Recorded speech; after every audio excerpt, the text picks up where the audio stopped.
हम लोग सिर्फ इस बात की परवाह करते हैं कि क्या हम कुछ समाज के लिए कर पा रहे हैं या नहीं कर पा रहे हैं। फिर दूसरी बात, जो हम कर रहे हैं क्या उसकी समाज को जरूरत है या नहीं है।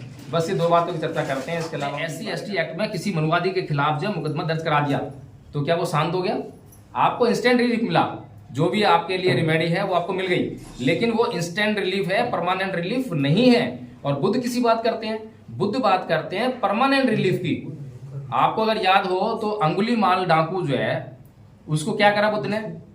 इंस्टेंट रिलीफ क्या था कि बहुत बड़ी सेना लेकर जो है राजा प्रसेनजी को भेजते वहां पर और उसको गिरफ्तार करवा लेते या उसकी हत्या करवा लेते, तो लोगों को जो है इंस्टेंट रिलीफ मिल जाता।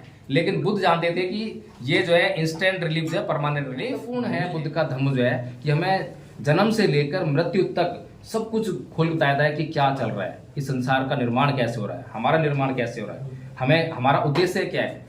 किसी से पूछो कि इस जीवन का उद्देश्य क्या है, किसी को मालूम है? आदमी जन्म क्यों लेता है? कोई भी प्राणी जन्म। सुमन जी तो पिछले 11 महीने से लगातार जुड़ रही हैं और उनसे जान सकते हैं आप जो कितना उन्होंने जो अध्ययन किया है और कितना कुछ याद कर लिया उन्होंने। जो है धम्पद कितने पद आपको याद है? 10 पद उनको धम्पद के याद है। जरा कुछ सुनाइए ना, यहाँ पर आइए। अकोची मन अवधि मन अजय मन आसी में ये चैतन्य उपनयंती वैरम तय सुख सन्न सम्मति न ही वेरे निवेरानी सम्मति दे कुदाशने एवरेंच सम्मति ऐसो धम्मो सनंतनो परिचय न विजानंती मैं मेथे यमामसे ये च तथ्य विजानंती ततो सम्मति मेदगा सुभानुपसिंग वेरंतं इंद्रियसु असंगतं भोजन मही च अमतयु कुसितं हीन वीर्यं तंग विन पसती मारो बातों। मैं उससे ईर्ष्या करूंगा तो उसका रिजल्ट क्या होगा? उसका रिजल्ट ये होगा कि मैं उसके पीछे बढ़ा रहूंगा, अपना काम छोड़ दूंगा। उसका रिजल्ट ये होगा कि उसका नुकसान कर दूंगा, चाहे वो समाज के लिए कितना अच्छा काम कर सकता हो। अगर वो समाज के लिए अच्छा काम कर सकता था और मैं उसका नुकसान कर रहा हूँ तो समाज का काम रह गया। और मेरा उद्देश्य क्या है? मेरा उद्देश्य है समाज का काम करना। मैं भी समाज का काम कर रहा हूँ, तुम भी समाज का काम कर रहे हो, तो होना तो ये चाहिए कि जो ईर्ष्या हमारे बीच में आ रही है और मुझे पता भी लग गया है कि ईर्ष्या मेरे भी मन में आ रही है, तो मैं उसको जो है शांत करने का काम करूं और चाहे मन करे ना करे लेकिन उसके साथ खड़ा हो जाऊं। अगर इतना भर कर लें हम लोग जो है तो मैं ये समझता हूं कि इकट्ठे होकर वो सत्ता भी हासिल कर लेंगे और संविधान भी बच जाएगा। लोग अभी कुंठित मानसिकता के शिकार जो है यहाँ पर वीडियो देखेंगे तो उस पर कमेंट लिखेंगे 5 मोमबत्ती होनी चाहिए, पंचशील का प्रतीक है, 8 मोमबत्ती होनी चाहिए, अष्टक प्रतीक है, बाबा साहेब पे जो है फूल माला चढ़ाई है, यहाँ फूल लगाने चाहिए, ऐसा करना चाहिए। ये सब नियम किसने बनाए हैं? बुद्ध ने तो दिए नहीं है। कुछ लोग बोलते हैं कि शादी विवाह जो है इस तरह करना चाहिए, कोई नियम बुद्ध ने नहीं दिया है। बुद्ध जो है नियमों में मनुष्य को बांधते ही नहीं है। बुद्ध तो जो है स्वतंत्र करते हैं, मुक्त करने के लिए हैं, हर बंधन से मुक्त करते हैं। वो बंधन में कैसे बांध सकते हैं? आज ये जो ओबीसी समाज जो आज हिंदू है, यही ओबीसी समाज कभी जो है बौद्ध हुआ करता था। और जब ये ओबीसी समाज बौद्ध था तो ये जो राष्ट्र है ये बौद्ध राष्ट्र था। और वही ओबीसी समाज आज हिंदू है तो आज वो जो है ये जो राष्ट्र आपको जो है हिंदू दिखाई देता है। बहुत अच्छा वक्ता नहीं हूँ, बहुत खराब वक्ता हूँ, लेकिन चर्चा करना जानता हूँ बस, और चर्चा ही करें। आज संविधान दिवस मना रहे हैं और संविधान दिवस मनाने की हमें खुशी हो रही है। खुशी इसलिए हो रही है क्योंकि संविधान हमारे अपने आदमी, हमारे अपने समाज के आदमी, हमारे अपनी जाति के आदमी, उसके द्वारा लिखा गया और इसलिए हम जो है संविधान दिवस मना रहे हैं। तो दुनिया में तमाम देशों में संविधान लिखे गए हैं, लेकिन इस तरह का सेलिब्रेशन शायद होता हो। यहाँ पर इसलिए होता है क्योंकि हम लोगों को जो है प्रताड़ित किया गया, दबाया गया, शोषण किया गया, अत्याचार किया गया और उस शोषित समाज में से निकलकर किसी ने जो है मसीहा के रूप में काम किया और संविधान लिखकर हमें दिया और हमारे जितने भी जो कष्ट थे उन सब का निवारण जो संविधान में दे दिया। तो इसलिए ये जो सेलिब्रेशन है तो बनता है। लेकिन एक अहम मुद्दा और भी है कि 26 नवंबर 1949 को ये जो संविधान बनकर तैयार हुआ और संविधान सभा को सौंप दिया गया, लेकिन लागू जो है 26 जनवरी 1950 को हुआ। अब इंटरनेशनल लेवल पर जो पहचान बनती है वो 26 नवंबर 1949 की नहीं बनती है, वो बनती है 26 जनवरी 1950 की। तो बाबा साहेब का नाम जो कि इंटरनेशनल लेवल पे होना चाहिए, आज कहीं ना कहीं हम ये कहें कि हमें एक झुंझुना पकड़ा दिया है। उनको 26 नवंबर हम सेलिब्रेट करते हैं, शायद किसी को तकलीफ नहीं है इस देश में। इस देश के मनुवादी लोगों को बिल्कुल तकलीफ नहीं है कि भाई ये तो दलितों का दिन है। इस देश में 26 नवंबर 1949 का दिन था, आज 26 नवंबर को सेलिब्रेट कर रहे हैं। तो ये सेलिब्रेशन अगर कोई करता है इस देश में तो सिर्फ और सिर्फ बहुजन समाज करता है। मुझे कहने में कोई गुरेज नहीं है। गलत कह रहा हूँ, सही कह रहा हूँ? और बहुजन समाज में भी बहुत छोटा तबका जो जाग गया है, जो जागरूक हो गया है, जो समझता है, जो संघर्ष कर रहा है। तो इस तरह से हमने परम पूज्य बाबा साहब डॉक्टर भीमराव अम्बेडकर को कहने सीमित कर दिया है। तो मेरा एक विचार है कि 26 नवंबर से ये प्रोग्राम जो है स्टार्ट होना चाहिए और 26 जनवरी को जो है ये चरम पर होना चाहिए। उस दिन इतने बड़े लेवल पे प्रोग्राम हो ताकि जो है, क्योंकि उस दिन जो है सारी मीडिया और पूरी दुनिया से जो है हमारे जो क्या नाम है अतिथि भी इस सेलिब्रेशन में आते हैं। पूरी दुनिया नजर उस दिन पे होती है। तो ये तो हो गई संविधान दिवस पे बात जो है संविधान के अंतर्गत, और संविधान के अंदर जो हक अधिकार है उन पर तमाम वक्ताओं ने रोशनी डाल दी है। एक कहानी है छोटी सी कि एक बार एक बुढ़िया की सुई खो गई और वो खंबे के नीचे, खंबे में बल्ब लगा हुआ था और उसमें रोशनी हो रही थी, वहां पर जो है वो अपनी जो सुई है वो ढूंढने लगी। एक आदमी भी आके उसकी हेल्प करने लगा, ढूंढने लगा वहां पर जो है। बहुत देर हो गई, सुई नहीं मिली। तो उसने पूछा कि अरे माई, तेरी सुई तुझे पता है कि यहीं खोई थी? कहना भैया सुई तो खैर कुटिया में खोई थी, यहाँ रोशनी हुई इसलिए बोल रही। तो वो हालत हमारे समाज की है कि जहाँ पर समस्या है वहां पर समस्या को नहीं ढूंढते हैं, उसका निदान वहां ढूंढते हैं, कहीं और ढूंढते हैं। परम पूज्य बाबा साहब डॉक्टर भीमराव अम्बेडकर ने अपनी मृत्यु से मात्र 2 महीने पहले बौद्ध धर्म स्वीकार किया। ये सब हम सभी जानते हैं। अब सोचने वाली बात यह है कि बौद्ध धर्म खाली एक नाम का परिवर्तन करने के लिए बाबा साहब ने अडॉप्ट किया था उसको, या कुछ गुण भी था, या कुछ उसका काम भी था? क्या समाज के लिए कुछ उसका ऐसा महत्व था कि वो वास्तव में एक यूजफुल वर्क था बाबा साहब का? कभी किसी ने सोचा है क्या? अधिकतर लोग जो है धर्म परिवर्तन करते हैं और धर्म परिवर्तन के नाम पे होता ये है कि नाम का परिवर्तन कर लेते हैं। पहले मैं हिंदू था, बौद्ध बन गया। पहले मेरे नाम के आगे कुछ लगता था, अब मेरे नाम के लग गया अविनाश बौद्ध, नीलम बौद्ध, जयभीम प्रकाश बौद्ध। उसके बाद क्या और क्या परिवर्तन होता है? पहले मैं आता था मंदिरों में, अब जाता हूँ बुद्ध विहार में। इतना परिवर्तन। लेकिन क्या वास्तव में इसी परिवर्तन के लिए परम पूज्य बाबा साहब डॉक्टर भीमराव अम्बेडकर ने धर्म परिवर्तन किया था? ये सोचने वाली बात। अभी हम कह रहे हैं कि संविधान हमारा खतरे में है। कैसे खतरे में पड़ गया? कौन उसमें जिम्मेदार है?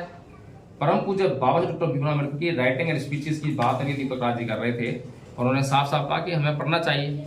पढ़ेंगे तो पता लगेगा कि परम पूज्य बाबा साहब डॉक्टर भीमराव अम्बेडकर ने कितना रिसर्च किया है। हमारी कोई भी ऐसी समस्या नहीं है जिस पर उन्होंने जो है काम न किया हो, जिस पर उन्होंने कुछ कंक्लूजन निकालकर हमें न दिया हो, जिस पर उन्होंने रास्ता हमें न दिया हो। ऐसा मुझे बता दें, कोई भी प्रश्न चिन्ह लगा कर बता दें कि ये प्रश्न है जिसका जवाब बाबा साहब ने नहीं दिया।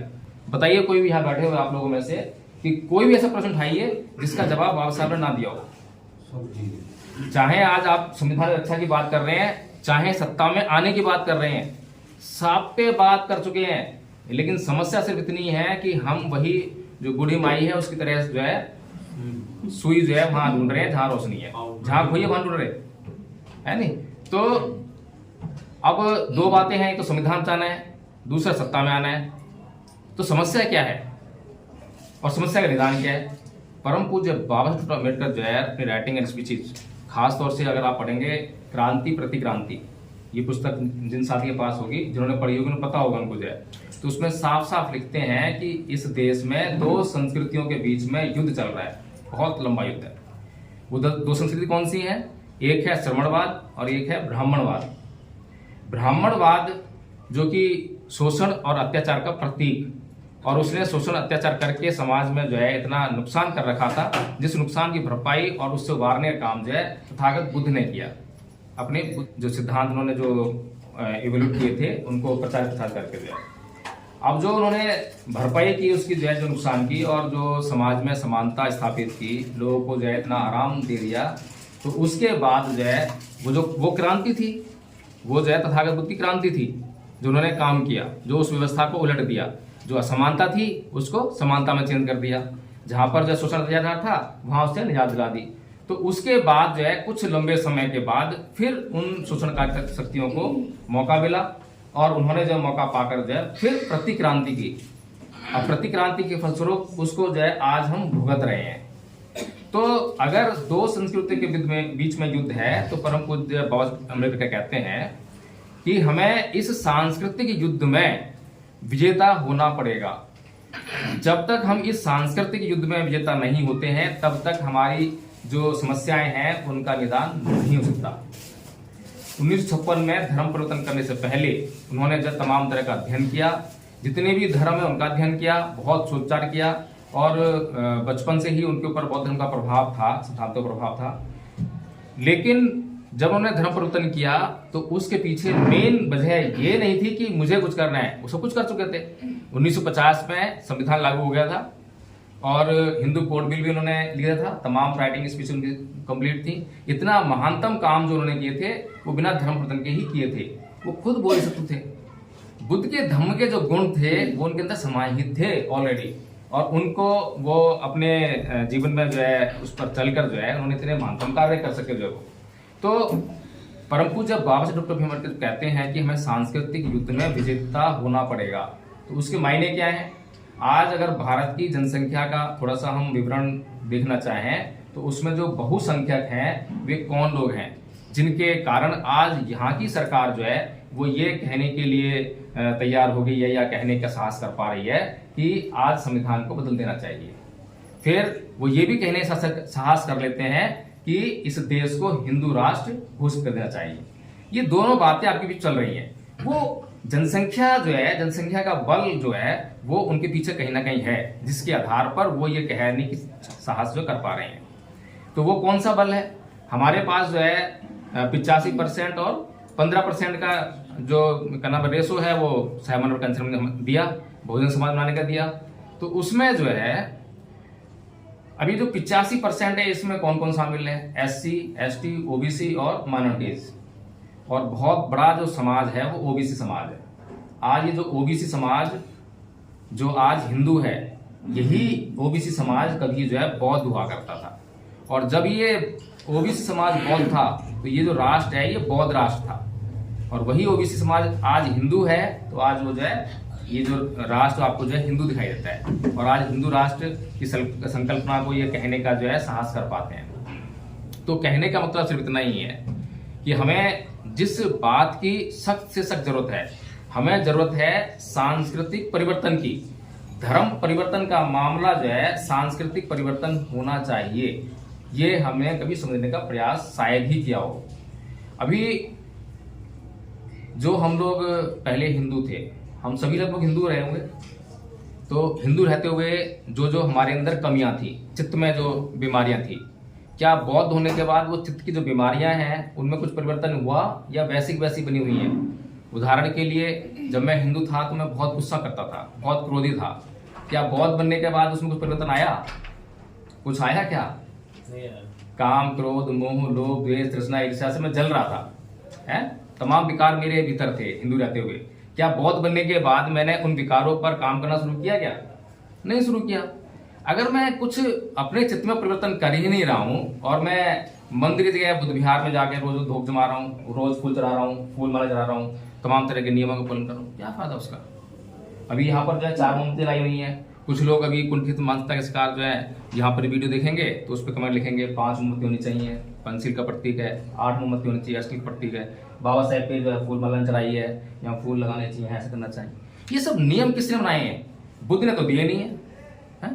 कुछ लोग बोलते हैं कि शादी विवाह जो है इस तरह करना चाहिए, इस तरह से। कोई नियम बुद्ध ने नहीं दिया है। बुद्ध जो है नियमों में मनुष्य को बांधते ही नहीं है। बुद्ध तो जो है स्वतंत्र करते हैं, मुक्त करने के लिए हैं, हर बंधन से मुक्त करते हैं। वो बंधन में कैसे बांध सकते हैं? लेकिन हम समझ ही नहीं पा रहे हैं कि हमारी समस्या क्या है। हमारी असली समस्या है सांस्कृतिक परिवर्तन की, और हमारे इस सांस्कृतिक परिवर्तन ना होने के कारण जो है हम आपस में ही एक दूसरे से ईर्ष्या करते हैं, कलह करते हैं, एक दूसरे से कंपटीशन करते हैं। आज देखें तो बहुजन समाज के पास जो है क्या बौद्धिक क्षमता नहीं है क्या? अगर हम जो देखें मतलब जब बौद्धिक स्तर पे हमारे पास जो है डॉक्टर लक्ष्मण यादव हैं, किस रूप में आते हैं?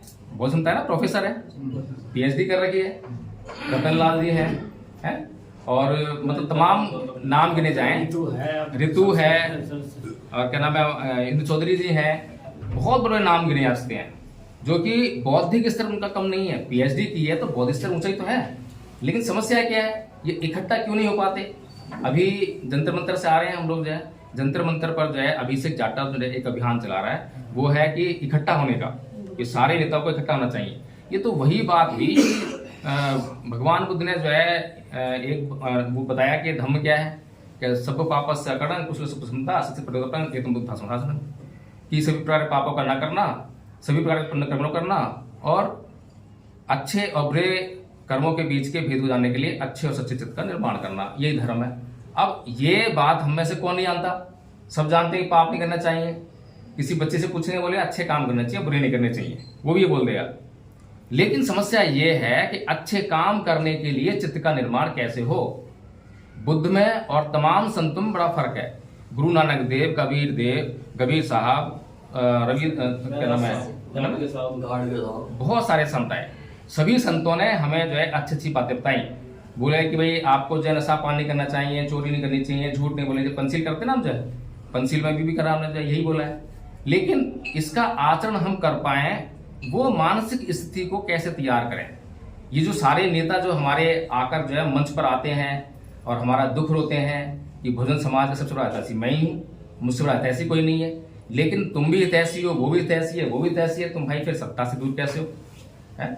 अगर तुम सारे लोग इकट्ठे होकर मिल जाओ तो अगर मान लो हमारे समाज को नुकसान कर रहा है, आरोप लगाते हैं कि बीएसपी जो है क्या नाम है, वोट कहते हैं सो टिकट जो है बेचती है, ये करती है, वो करती है, ठीक है।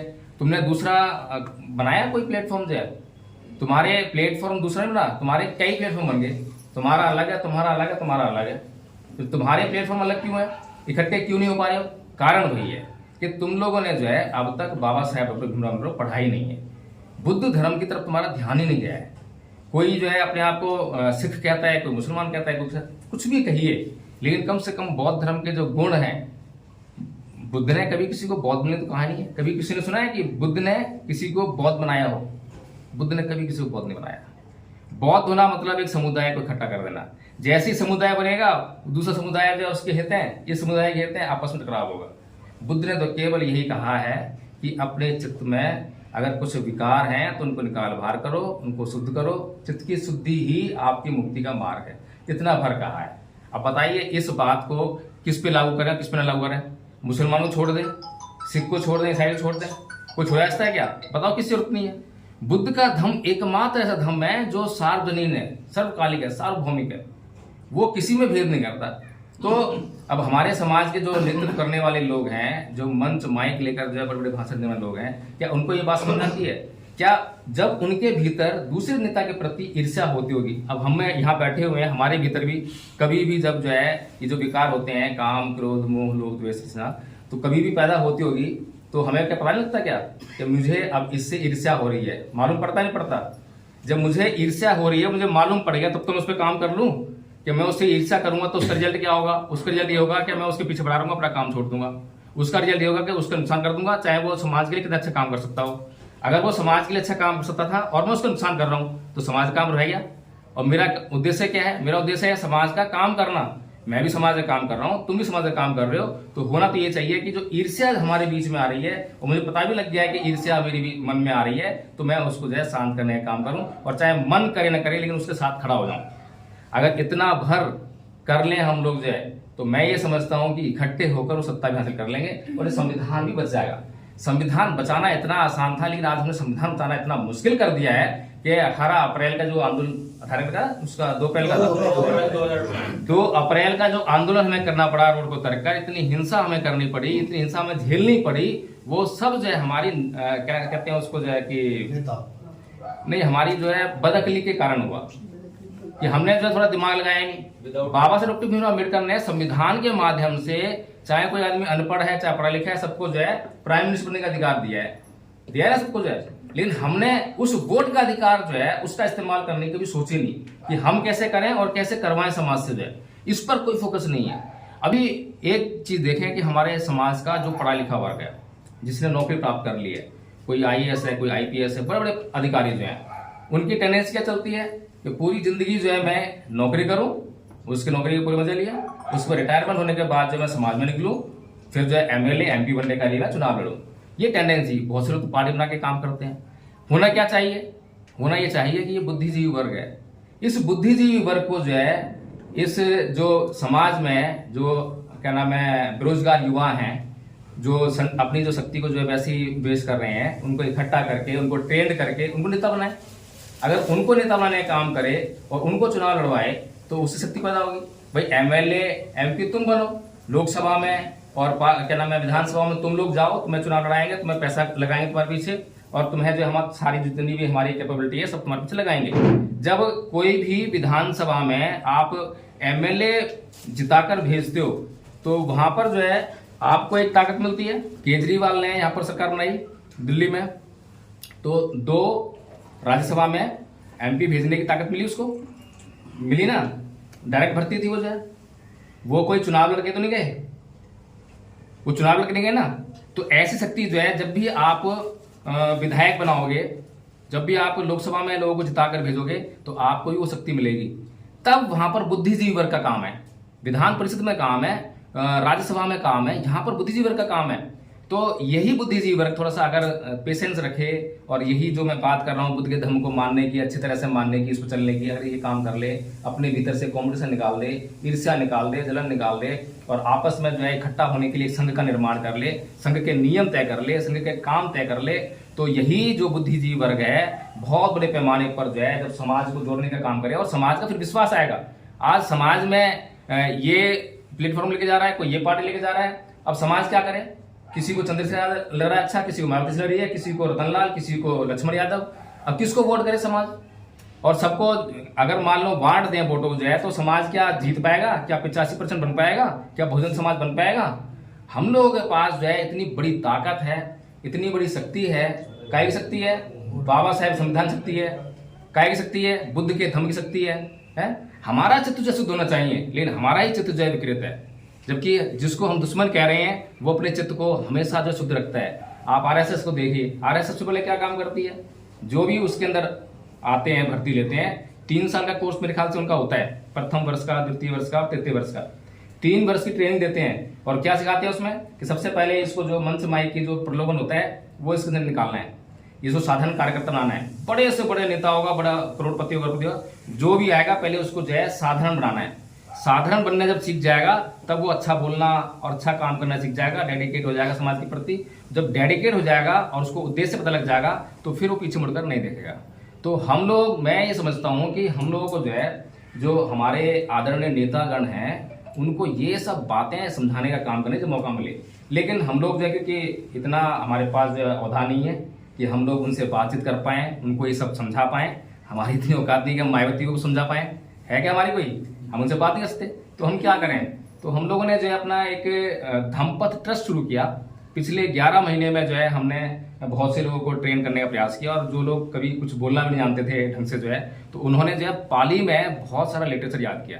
और संस्कार जो है, हम चाहते हैं कि जो संस्कार जो है हमारे घर में, बर्थडे हम मनाते ही हैं बच्चों का, विवाह संस्कार होते ही हैं, गृह प्रवेश संस्कार भी होते ही है, तमाम वो संस्कार होते ही हैं। लेकिन कई बार क्या होता है कि हमें या तो सुविधा नहीं मिल पाती है या लोग नहीं मिल पाते हैं, तो उसकी वजह से जो है हम उन्हीं संस्कारों को अडॉप्ट कर लेते हैं जो अब तक करते आए हैं। उदाहरण के लिए बर्थडे हम सेलिब्रेट करते हैं, तो बर्थडे हम कैसे मनाते हैं? वही केक और वही मोमबत्ती, और मोमबत्ती को हम जला देते हैं। बुद्ध कहते हैं कि दीपक जलाओ, और हम दीपक को बुझा रहे हैं, उल्टा काम कर रहे हैं। तो अगर हम थोड़ा सा अगर हम समझ जाएं कि बच्चे का जो बर्थडे है उसको कैसे सेलिब्रेट करना है, इसका थोड़ा सा छोटा संस्कार है, उसको सीख जाएं, तो उसी संस्कार से हम अपने बच्चों का भी सेलिब्रेशन करेंगे। और जब हम बच्चों का बर्थडे मनाएंगे तो हमारे रिश्तेदार आएंगे, अड़ोसी पड़ोसी आएंगे, जो भी जानकार लोग वो आएंगे, और उसमें एक छोटा सा देशना का प्रोग्राम रख दें। हम खुद ही रख लें, हम खुद ही करें देशना जो है। जरूरत नहीं है किसी को, अगर कोई बौद्ध भिक्षु अवेलेबल है तो उसको बुला लें, नहीं तो हम खुद देशना करें, बताएं लोगों को कि बुद्ध के धम्म की क्या ताकत है, बुद्ध का धम्म क्यों जरूरी है, और बुद्ध के धम्म के बिना जो है कितना अनिष्ट हो रहा है इस देश में जो है। तो अगर हम इतना प्रोग्राम करने लग जाएं तो मैं समझता हूँ बुद्ध का धम्म धीरे धीरे जो है प्रचार प्रसार होने लग जाएगा। तो यही कार्य हम लोगों ने पिछले 11 महीने में किया है कि हम लोगों ने जो है लगातार लोगों को, जो भी हमसे जुड़े हैं, उसमें प्रथम वर्ष, द्वितीय वर्ष और तृतीय वर्ष, 3 वर्ष का हमने भी सिलेबस तैयार किया है। और प्रथम वर्ष का सिलेबस जो है वही जो आज हमने किया, ये प्रथम वर्ष सिलेबस है। वंदना करना सिंपल, वंदना साथ में जो धम्मपद के 5 पद याद करा रखे हैं, वो अपना उसके आधार पे जो है आधा घंटे के 1 घंटे की देशना कर सकता है, कोई भी आदमी बता सकता है कि धम्म क्या है।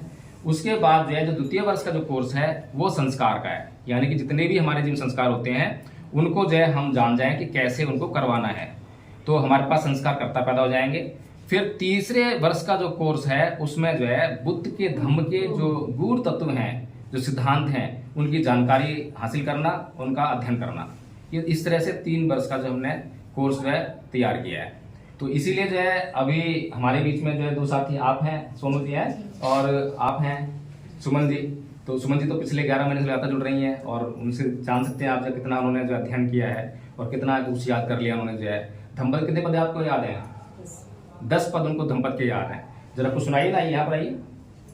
मनोपुगमा दम्मा मनोसेठा मनोमया मनसा जय पसनेन पदुठेन वास्ति वा करोति वा ततो न दुखम नवेति छवैतम। मन सभी प्रवृत्ति का हुआ और मन ही उनका प्रदान है, सभी मन से उत्पन्न होती है। यदि कोई बुरे मन से कार्य करता है तो दुख उसका उसी प्रकार पीछा करता है, जैसे गाड़ी खींचने बैल पैरों का। अकोची मन अवधि मन अजय मन आसी में ये चैतन्य उपनयंती वैरन तय सुख सन्न सम्मति न ही वेरेन वेरानी सम्मति दे कुदाचने एवरेंच सम्मति ऐसो धम्मो सनंतनो परिचय न विजानंती मय मेथे यमामसे ये च तथ्य विजानंती ततो सम्मति मेदगा। सुभानुपसिंग वेरंतं इंद्रियसु असंगवतं भोजन मही च अमतयु कुसितं हीन वीर्यं तंग वेन पसैति मारो वातोर खंग वे दुबलंग। अगली 10वीं है असुभानु असुभानुपसिंग वेरंतं इंद्रियसु सुसंगवतं भोजन मही च अमतयु सद्दंग आर्धेयं तंग वे पसैति न पसैति मारो वातो सैलंग पवतं। जी ऐसे हमारे पास जो है लगभग कितने लोग हैं दीपक जी मीटिंग में? लगभग 11 लोग हैं जो जानते हैं। 11 लोग ऐसे हैं जो ये धम्पद के 10, किसी ने 12, किसी ने 15 जय मंगल ढका था और उसमें खमाई याचना, सीढ़ी याचना ये सब सीख चुके हैं, मुझे करा चुके हैं। थोड़ी सी क्योंकि यहाँ पे आकर बोलने बड़ा हेजिटेशन होती है तो उसका देखने को फर्क है। तो ये जो जैसे कि पहले पद में बोला कि मनोपुगंगमा धम्मा मनोसेठा मनोमया मनसा तय पदुठेन वास्ति वा करोति वा तो नंग दुख मनवेति चक्कंग व वैतो पदन, कि मन ही सभी प्रवृत्तियों का अगुवा है। आज मन पर कितनी बड़ी रिसर्च हुई है। अभी आप लोगों ने एक मूवी देखी होगी, द सीक्रेट मूवी है, मैंने देखी तो मैं बड़ा आश्चर्यचकित रह गया। मैं कहा ये इतना बड़ा ज्ञान मतलब जो है कि लॉ ऑफ अट्रैक्शन की एक दूसरे को आकर्षित करती हैं, कैसे आकर्षित करती हैं, उसको जब हमने प्रैक्टिकल के देखा तो वास्तव में ऐसा होता है। लेकिन यही ज्ञान जिसको इंस्ट्रूमेंट, तमाम इक्विपमेंट्स के द्वारा जो है तमाम वैज्ञानिक और डॉक्टर मिलकर जो है ये खोज कर रहे हैं कि एक दूसरे को चीज़ आकर्षित कर रही हैं और मन से ही सब कुछ चलता है। तो यही चीज़ आज से 2600 साल पहले तथागत बुद्ध ने ये पहली गाथा में कहा है, धम्पद गाथा में। और बुद्ध ने कैसे कहा है, वो कौन सा ज्ञान था, वो कौन सा तरीका था। तो हमें वो तरीका जो है, जिस तरीके से बुद्ध ने प्रज्ञा को हासिल करके इस संसार को सुखमय बनाने का काम किया, तमाम जो भी व्यक्ति, कोई भी व्यक्ति, अब हम लोग जो है मोटे मोटे तौर पर जो है वंदना कर ली, हमने वंदना में 5 सील पढ़ लिए, लेकिन 5 सील हम जो है फॉलो कर लिए तो कर लिए, नहीं करे तो नहीं करे, उसके बाद कुछ नहीं है। बहुत अधिकतर लोग जो है अष्टांगिक मार्ग भी जानते होंगे कि अष्टांगिक मार्ग क्या होता है। अष्टांगिक मार्ग जानते हो तो उसको फॉलो अप कैसे करते हैं, काम कैसे करता है, बुद्ध के और कौन से सिद्धांत, कितना महत्वपूर्ण है बुद्ध का धर्म जो है कि हमें जन्म से लेकर मृत्यु तक सब कुछ खोल बताया है कि क्या चल रहा है, इस संसार का निर्माण कैसे हो रहा है, हमारा निर्माण कैसे हो रहा है, हमें हमारा उद्देश्य क्या है। किसी से पूछूं कि इस जीवन का उद्देश्य क्या है, किसी को मालूम है? आदमी जन्म क्यों लेता है, कोई भी प्राणी जन्म क्यों लेता है, उद्देश्य क्या है? मैंने यही प्रश्न किया था। मैं बाई बर्थ बुद्धिस्ट हूँ, मेरे पिताजी ने बुद्धिज्म अपनाया था और हमारे यहाँ भी एक संस्था थी बौद्ध मैत्री संघ करके जो है, तो वे लोग बहुत एक्टिविटीज करते थे। तो उनसे मैंने यही प्रश्न किया कि साहब मुझे एक प्रश्न तंग कर रहा है। वो प्रश्न ये है कि हम जन्म क्यों लेते हैं? जन्म लेते हैं, स्ट्रगल शुरू आता है, बड़े होते हैं, बड़े होते हमारे बहुत स्ट्रगल करना पड़ता है, पढ़ाई लिखाई करनी पड़ती है, इतनी अध्ययन करना पड़ता है, फिर नौकरी हासिल कर ली, फिर नौकरी करते हैं पूरी जिंदगी, फिर मर जाते हैं। क्या मरने के लिए हमने जो है जन्म लिया था? तो समझ में नहीं आ रहा कुछ जो है। तो मैंने पूछा तो कोई जवाब नहीं था। जब हमारे पास किसी प्रश्न का जवाब नहीं होता तो सामने से जो है थोड़ा सा विश्वास कम रहता है। अब बुद्ध जो है इस बात का प्रश्न का आपको उत्तर देते हैं, लेकिन बुद्ध जो उत्तर देते हैं वही जान पाएगा जो अध्ययन करेगा। अध्ययन से हमारा कोई नाता नहीं है। बुद्ध और उनका धम्म परम पूज्य बाबा साहब डॉक्टर भीमराव अम्बेडकर ने बड़ी मेहनत के द्वारा तैयार किया। हम में से कितने लोग हैं जिन्होंने उसका एक बार अध्ययन कर लिया है? एक बार बताएं जरा, एक बार अध्ययन कर लिया पूरी किताब का? कोई है हम में से? सर मेरी खत्म होने वाली है। हाँ, खत्म वाली है। आप तो छापने कर रहे हैं, कल से वही अध्ययन कर रहा है। हाँ चलो, आधी का कितने कर लिया? आधी पुस्तक का अध्ययन कर लिया हो? कुछ का हो गया सर। पर 2 बार हो गया अधिकार, हाँ। पहले भी किया हुआ है। तो कहने का मतलब ये है कि हम खाली नाम लेने से, अभी हम संविधान के खूब गुणगान कर रहे हैं, बाबा साहब का खूब गुणगान कर रहे हैं, कुछ फायदा होने वाला नहीं है। संविधान के अंदर जो मूल अधिकार लिखे हुए हैं उनकी जानकारी हमें नहीं होगी तो हम अपने अधिकार मांगेंगे कैसे? हैं? हमारे पास जो 51A(H) में क्या लिखा हुआ है, साइंटिफिक टेम्परामेंट की बात लिखी हुई है, सुप्रीम कोर्ट जाके आज का केस दायर करेंगे। संविधान को पढ़ने के बाद पता लग पाएगा। इस तरह से बुद्ध का धम्म है, गुणकारी है। बाबा साहेब ने केवल इसलिए इस धर्म को परिवर्तित नहीं किया था, परिवर्तन नहीं किया धर्म का जो है कि खाली मैं अपने लोगों को बौद्ध बना दूं, और उसके बाद बाबा साहेब जानते थे कि मेरे लोग जिस दिन बुद्ध के धम्म का अध्ययन करने लगे उनके सारे दुख दूर हो जाएंगे। बहुत से लोग बोलते हैं कि संविधान जो है हमारे लिए सर्वोपरि है, सब कुछ है। मैं कहता हूं कि विनय बुद्ध का धम्म उससे भी ऊपर है। आपको जो संविधान है, संविधान के द्वारा जो कानून है वो क्या काम करते हैं? वो आपको जो है इंस्टेंट रिलीफ देते हैं। आपको किसी ने भी गाली दी, अत्याचार हुआ, मारपीट करी, आपका सर फोड़ दिया, तो आप तुरंत पुलिस में जाकर जो प्रोटेक्शन ले सकते हैं। ये एक इंस्टेंट रिलीफ है, लेकिन ये कोई परमानेंट रिलीफ नहीं है। आपने SC/ST एक्ट में किसी मनुवादी के खिलाफ जो मुकदमा दर्ज करा दिया तो क्या वो शांत हो गया? आपको इंस्टेंट रिलीफ मिला, जो भी आपके लिए रेमेडी है वो आपको मिल गई, लेकिन वो इंस्टेंट रिलीफ है, परमानेंट रिलीफ नहीं है। और बुद्ध किसी बात करते हैं? बुद्ध बात करते हैं परमानेंट रिलीफ की। आपको अगर याद हो तो अंगुलीमाल डाकू जो है उसको क्या करा बुद्ध ने? इंस्टेंट रिलीफ क्या था कि बहुत बड़ी सेना लेकर जो है राजा प्रसेनजी को भेजते वहां पर और उसको गिरफ्तार करवा लेते या उसकी हत्या करवा लेते, तो लोगों को जो है इंस्टेंट रिलीफ मिल जाता। लेकिन बुद्ध जानते थे कि ये जो है इंस्टेंट रिलीफ जो है परमानेंट रिलीफ नहीं है, लोगों को परमानेंट रिलीफ देना है। तो बुद्ध ने क्या करा? बुद्ध निहत्थे जो है जंगल में प्रवेश करते हैं, कोई सेना नहीं है, कोई हथियार नहीं है, बिल्कुल निर्भीक, और उस अंगुलीमाल डाकू को जो है अपने पीछे पालतू पशु की तरह बनाकर ले आते हैं और समाज में लाकर क्या बनाते हैं? भिक्खु बना देते हैं। और वही भिक्खु जो समाज का नुकसान कर रहा था, अब वही भिक्खु जो है समाज का कल्याण करने लगा और एक अरहत भिक्खु बन गया। तो बस शॉर्ट में कहने का मतलब यही है कि हम लोग जो है बिना इस बात की परवाह किए कि हम लोगों का जो धम्मपथ ट्रस्ट बड़ा है, छोटा है, अच्छा है, बुरा है, कैसा है, कैसा नहीं है, हम लोग इसकी परवाह नहीं करते हैं। कभी भी हम जो है फंड की परवाह नहीं करते हैं। हम लोग सिर्फ इस बात की परवाह करते हैं कि क्या हम कुछ समाज के लिए कर पा रहे हैं या नहीं कर पा रहे हैं। फिर दूसरी बात, जो हम कर रहे हैं क्या उसकी समाज को जरूरत है या नहीं है। बस ये 2 बातों की चर्चा करते हैं, इसके अलावा हम किसी बात नहीं करते। और रोज सुबह 5:30 बजे से लेकर 6:30 बजे तक और रोज शाम को 8:30 बजे से 10 बजे तक गूगल मीट पे जो है हम लोग चर्चा करते हैं। वहां पर हर तरह की चर्चा उपलब्ध है। जो भी ज्ञान आपके पास है आप भी बताओगे, मेरे पास है मैं बताऊंगा। कोई ये क्लेम नहीं करता कि मैं सर्वोपरि हूँ, मैं सबसे ज्यादा जानता हूँ, कोई क्लेम नहीं है। सभी लोग एक दूसरे का आदर सम्मान करते हुए और इन बातों को अपने जो भी समस्याएं हैं, धर्म के तत्व जो समझ में नहीं आ रहे हैं वो, या कोई और समस्याएं जीवन में व्यवहारिक समस्याएं, आपको एक उदाहरण देता हूं मैं। अभी सुमन जी ने आपको एक गाथा सुनाई थी, अकोछी मंग अवधि मंग अजीनी मंग अहासी में ये चतंग पनहंती बेरंग तेसंग न सम्मति। ये गाथा बहुत महत्वपूर्ण है। यानी उसने मुझे लूट लिया, उसने मुझे गाली दे दी, उसने मुझे मारा, उसने मुझे जीत लिया, जो इस प्रकार की बातों को अपने मन में बनाए रखते हैं उनका वैर कभी शांत नहीं होता। अब यही गाथा जो है मेरे साथी थे, तो हम लोग पार्क जाया करते थे सुबह सुबह, और पार्क जाते थे तो यही गाथा उनको मैं जो है रटा रहा था, ऐसे याद करा रहा था, और अर्थ भी याद करा रहे थे हमको जो है, तो उनको याद भी हो गया अच्छी तरह से। एक दिन जो है मेरे पास फोन आया उनके घर से, उनकी मैडम का, और वो दिल्ली पुलिस में जॉब करते हैं, मेल जो है। तो उनका फोन आया मैडम का कि ना हमारे घर में झगड़ा हो गया हम दोनों के बीच में, और पिछले 3 दिन से हमारे बीच में बोलचाल नहीं है। मैं ठीक है जी, तो प्रकाश जी आप जो जल्दी घर आ जाओ। हम पहुंच गए घर पे जो है। जैसे हम पहुंचे तो उसी वक्त वो ड्यूटी से आए थे साहब जो है, तो पानी लेकर आई मैडम जो उनके लिए, और जैसे उन्होंने पानी आगे किया पीने के लिए, तो उनको बोलते हैं कि अगर ये लोग यहाँ पे घर ना आए होते, घर पे ना होते, तो ये पानी का गिलास तेरे मुंह पे दे के मारता मैं।